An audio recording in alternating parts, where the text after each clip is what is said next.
Hello everyone, and thank you for taking the time to review the Los Gatos, California real estate market analysis for September of 2009. My name is Robert Whitelaw, and I'm a licensed real estate broker in the state of California. I'm also a member of the National Association of Realtors and a certified ePro. I'm also the president and CEO of Whitelaw & Sons Real Estate Services, serving all of Silicon Valley. Now, there's a variety of ways to get in touch with me, but probably the best way to get a hold of me is through my website at www.soldbyrobert.com, where it has all my contact information. But in addition to that, you'll find an excellent multiple listing service search tool based on maps, so you can just zoom right into the area you're interested in. You don't have to know the names of the cities. You just need to know where you want to look on a very easy-to-read map. You can also find a place to view all of my podcasts, which are produced weekly and cover all sorts of topics relating to real estate. And of course, there's also the ability to view all of my previous market videos in a window at the bottom of the first page of the website. Now, if you'd like to get in contact with me directly via email, just send those to robert@soldbyrobert.com. If you'd prefer to call and speak with me directly, just dial 408-852-0525. And if you'd rather use an online chat software like AOL Instant Messenger, Google Talk, or Yahoo IM, my screen name is The Rebel Broker. And for Skype users, my screen name is Rebel Broker. And of course, referrals are always appreciated. Anyone who's interested in buying, selling, or investing in real estate can get in contact with me, and I'll be happy to help you in any way I can. Now, if you're outside of the area that I serve, I can still be of some help by finding the perfect agent for you, no matter what your needs are. Now, let's go ahead and jump right in and take a look at some of the numbers here. First, we're going to look at supply and demand, and this is basically a rundown of the inventory, the number of homes that were listed, and the number of homes that are sold.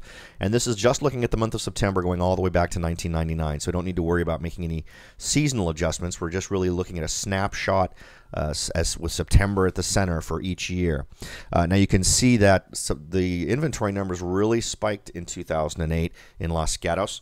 And 2008 and 2009, 2007, it was relatively low in inventory, but that hasn't held, and we've seen that the market has really finally come to hit Los Gatos without a whole lot of change from 2008 to 2009. Now, most other areas that I work in, we've seen a very dramatic drop in inventory. That is not the case in Los Gatos. Inventory is really only down 2.25%. That's only 4 fewer homes listed in Los Gatos in 2009 in September than at the same time last year. That also gives us a grand total of 174 homes currently on the market in Los Gatos. As far as new listings are concerned, that is some good news. You can see that at this time last year we had an awful lot of homes getting listed. This year, far fewer homes are being put on the market. New listings are down 43.9%. That's 36 fewer homes listed in the month of September in 2009 than at the same time last year. That gave us a grand total of 46 homes that were added to the market in the month. And that's a good direction for that number to be moving. It'll help to bring down those inventory numbers. But if you'll look at how much the listings for the month dropped, really no commensurate drop in the inventory at all. Now let's go ahead and take a look at the sales numbers. This is a little bit disappointing. While a lot of other areas are enjoying an uptick in sales, Los Gatos for this month at least is not. You can see that they did get better sales last year. Now last year the market in Los Gatos was actually doing fairly well despite the high inventory. But now with sales also starting to dwindle, we actually saw a 21.43% drop in the sales in Los Gatos. That was 6 fewer homes sold in September of 2009 than in September of 2008 for a grand total of 22 homes sold. Now let's go ahead and take a look at the month's worth of inventory data, and this is basically dividing the inventory by the total number of homes sold. And this tells you how long it would take to sell off all the homes currently in inventory if the sales numbers and the inventory numbers stayed the same. And right now that stands at 7.9, so nearly 8 months to sell off all of the inventory in Los Gatos if these numbers froze as they are right now. That is particularly high. Last month it was 6.8, so it's even worse in September than it was in August. Now when you compare that to the county number was 3.06, so less than half of what we're seeing in Los Gatos. So clearly Los Gatos is not performing even to the average level of the county, which when we look back on previous years is a little bit surprising considering how Los Gatos was really able to be more of a robust market when compared to the rest of the county. Things have really turned in just a year or two. And the county last month was at 3.62. So for the last 2 months, the Los Gatos has really been underperforming compared just to the county in general. Now let's go ahead and take a look at these same numbers just over past months. We can see we go all the way back to May of 2008. Inventory numbers have been steadily on the rise. Now, this is a trend that we're not seeing in any of the other areas that I serve in Silicon Valley. We've been tending to see the inventory numbers going down. Los Gatos is really starting to see these numbers accumulate. We actually had a 2.35% increase in inventory from August to September. That was 4 more homes on the market in September than in August. The number of homes that were listed, relatively flat, but it did decrease a little bit by 2.13%. They listed 1 fewer home in Los Gatos in September than in August. And as far as sales are concerned, that's also heading the wrong direction. We see that that's over the course of the last 12 plus months. It's really starting to decline. It's down 12% from just the previous month. That's 3 fewer homes sold in September than in August. Now, let's see if we can't figure anything else from these numbers. If we look back to last year, September was actually up from the previous month, but there had been several months of decline. You can see that May, June, July, August, all of those were declining months. This year, May and June and July were increasing. Went from down in May to up in July, and then peaked and started going down relatively quickly after that. That's actually a little bit more normal when you expect to see a little bit more summer action, but we really didn't get much in terms of the August and September numbers. You would normally expect to see August and September get a little bit of a boost, because remember, the escrows that closed in September were actually opened in August. So if someone bought a house in August, the odds are that escrow would close in September, at least predominantly. So you'd expect to see at least flat or a little bit better performance in September, as I've seen in many other markets. Just didn't happen this year for Los Gatos. As far as the number of homes listed is concerned, definitely we were at much higher levels last year. I think people were maybe sort of seeing the writing on the wall and realizing if they were entertaining the idea of selling in Los Gatos last year, a lot of folks decided to do that as soon as they could instead of waiting for the market to potentially get worse. Sales are on their way down. Inventory is on its way up. Those are 2 bad things. And unfortunately, I don't think the number of homes listed per month is really going to decline enough to really overtake that. We may be in for a really tough season in Los Gatos if these types of trends continue. Now let's go ahead and take a look at what the breakup was with short sales and foreclosures. What's been interesting about short sales and foreclosures in Los Gatos in the past is that there just weren't that many of them. Well, this particular month we did get 14% of the sales out there were short sales, 9% were foreclosures, 77% were conventional. Now that's still, as far as this number is concerned, we are performing better than the county. Not as well as some other areas. There are, like for instance, Almaden Valley is doing far better on how much of the market is made up of conventional sales. Now let's take a look at last month's performance on this. Short sales made up 8% of the homes that were sold. Foreclosures made up 4%. And conventional sales made up 88%, and that's more in line with what we've typically have seen with Los Gatos. This month may be just a little bit of a blip on the radar, but we'll have to see how this goes long term. Right now, we're not seeing a big run on short sales or foreclosures in Los Gatos, and frankly, I don't really see that trend changing. We may see some variation where we may see months where, for instance, it drops down to the 70s. But my guess is that we'll probably still see things sticking in the 80% range for Los Gatos. Now let's go ahead and take a look at the home price numbers. Now this is just the month of September again. You can see we actually saw average home price increases in 2008 for September. That's actually a little bit of an off number, simply because last year at this time we did get a couple of homes that were very high-end sell. So I think that kind of skewed the numbers a little bit. But we do have pretty much what I'd call if you account for that, it's really more of a steady decline in average price. Now, the average price for a home was down 27.23% when compared to last year. That's a $431,218 change. And the average home price was $1,152,562 this month.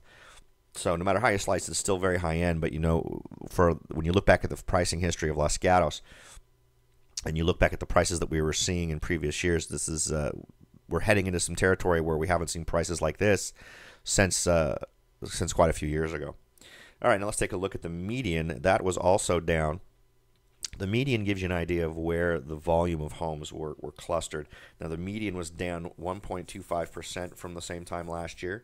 That's a $15,000 decrease. The median price is $1,187,500. And what that basically tells you is that if 100 homes sold in Los Gatos, 50 of them would be above that point, and 50 of them would be below. So because we see that the median price is a little bit above the average price, that actually means that that a higher number of homes that were sold were above the average price, which is, that kind of makes sense. If you take there were probably just this number may have been dragged down a little bit by a particularly low-priced home that sold. We'll go ahead and take a look at that here in a minute. Let me just see what the lowest price. Yeah, there was a fairly low-priced single-family residential home sold in Los Gatos in that month. Now, the highest-priced residential home was at 15975 Cerro Vista Drive, and that sold for $1,650,000. And amazingly enough, that was a short sale property. So despite the fact that that property sold for well over $1.5 million, it was a short sale, meaning that the bank had to sign off on the transaction and that the property sold for below what the folks who owned it owed on it. Now, it originally listed for $2,250,000, and according to the multiple listing service, it was on the market for 29 days. So despite all of that, it was actually sold relatively quickly. Let's see what else we have. The lowest price single-family residential home was at 100 Highland Oaks Drive. It sold for $670,000. It was also a short sale property. It, according to the multiple listing service, it was originally listed for $795,000, and it was on the market for 6 days. What's interesting is that it sold originally in 2006, in February of 2006, for $805,000. Now, the average price per square foot in Los Gatos was $539.77. That was down from last month's $571.58 per square foot. Now, let's go ahead and take a look at home prices. We're looking straight back now without focusing just on a single month. We're looking back to May of 2008. So you will see seasonal influences in these numbers. You can see that pretty clearly the trend is down. We've seen some fluctuation. A lot of that has more to do with whether or not a higher priced home sold in any given month. Because remember, we don't have enough homes selling in any one month for us to really sort of even out the percentages. That when you're looking at the county numbers, those are much more reliable because we're talking about thousands of properties. Literally in Los Gatos, we're talking about dozens or sometimes even handfuls of properties. So one high-end home selling can really skew these numbers. So you'll want to really pay attention to that bar there that sort of averages things out for you, and that's really giving us the indication that the average price is on the decline here in Los Gatos. Now, if we look at the median, the median is always very interesting, and Los Gatos always presents sort of an interesting perspective on it. Now, as I mentioned, this month we had more homes sell that were above the average price, and if you look back to January of 2009, that's an interesting month because again you had you had more homes selling above the average price, and that was a fairly high average price in January. So there was a lot of action there, which makes it kind of interesting. Now, the percentage price change from August to September was a decrease of 6.03%. That was a $73,930 decline. The median price, again, was $1,187,500, and it increased. So we had an average price decrease and a median increase by 12.67%. That was an increase of $133,500, and we had 22 homes that sold in Los Gatos in the month of September. Now, let's go ahead and take a look at the days to sell. This is an average for just the properties that sold. How long did it take them to get sold? And you can see we're actually down from the same time last year. It was down 6.49%. That was 5 fewer days to get sold in September of 2009 than September of 2008. The lowest days on market in September was 4. The longest days on market was 328, with the next highest being 249. Now let's go ahead and break things down. 2 homes sold in 1 to 7 days. 7 homes sold in 8 to 30 days. 6 homes sold in 31 to 90 days. 4 homes sold in 90 to 180 days. And 2 homes sold in over 180 days. Now, if you break that all down, that comes out to 40% of the homes that did sell sold in 30 days or less. Now, last month's homes sold in 30 days or less was 24. So we've definitely seen properties getting sold quickly, so properties coming on the market and selling quickly. A lot of that has to do with properties that are just priced correctly right from the get-go. I've said before, particularly for sellers, that old saying of you can always reduce your price is really I don't think that's ever been a really smart approach. While it may be true, you can always reduce your price but not increase it. If you're not priced right, you miss that first introductory window that you get when you list a property. A new property listing gets an awful lot of attention. It goes out, particularly in today's world where the internet is providing direct feeds to a lot of buyers, and they'll review it that first time, and then they won't even consider it again. So if you've got your home marketed particularly well, if you have your multiple listing information all entered before it gets put out there, you're increasing your probability of selling in that first 30 days much better. And if you haven't, if your home's been on the market for more than 30 days, it's time to have a sit-down discussion with your agent to try and figure out what's being done wrong. My feeling is that you always should at least get some very serious nibbles from buyers within those first 30 days. And if you're not, then there's something wrong. You haven't priced it correctly, you aren't marketing it correctly, you're not getting it out there enough. So all sellers should be aware of that. You should be having a very quick conversation with their realtor about what needs to happen with their property to get it more attention. Now let's go ahead and take a look at the same numbers, just days to sell in past months. This isn't just the month of September now. This is going all the way back to May of 2008.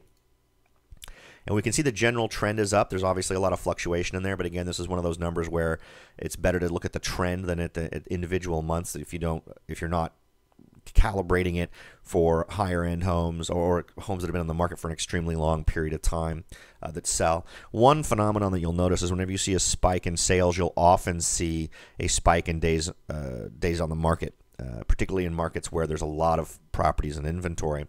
Because when you get that increase in sales, you're suddenly selling more than just what was listed, but you're also, within the last 30 or 40 or 50 days, you're also tending to sell things that have been sitting on the market for a lot longer. So then when you see numbers increasing in sales, you'll often see a little bit of a blip in the days on market. Now, as far as the change from August to September, we had a drop of 35.14%, a total number of a reduction of days on market by 39 days. Now here's a breakdown of where all the properties that sold in the last month are. No big strange surprises here. It's a little bit interesting to see so many homes sell up in the Montclair area in a cluster like that off of Keto Road. You usually don't see things happening all grouped together like that. But in general, we're seeing a pretty good spread here. I usually see a little bit more action closer to the downtown part of Los Gatos, and you can see that's not really happening at all. It's mostly outside. It's mostly in some of those neighborhoods just east of Los Gatos Boulevard, and there's some beautiful homes in there. But usually you'll also see some activity between Los Gatos Boulevard and Winchester and University and all those streets there, that wedge right there that covers downtown Los Gatos, and we're not seeing that. So a little bit more attention being paid to some of these properties in the outer areas to the north and to the west and to the east. All right, I appreciate you taking the time to listen to my presentations on the markets that I serve. If you have any questions for me, here's all of my contact information once again. I'm not going to read through it again. We've already done that. But in case you're interested in getting in contact with me and would like to just jot it down, let me present it for you here one more time. Again, thanks for taking the time out of your busy schedule to review this market information, and I look forward to talking to you all next time.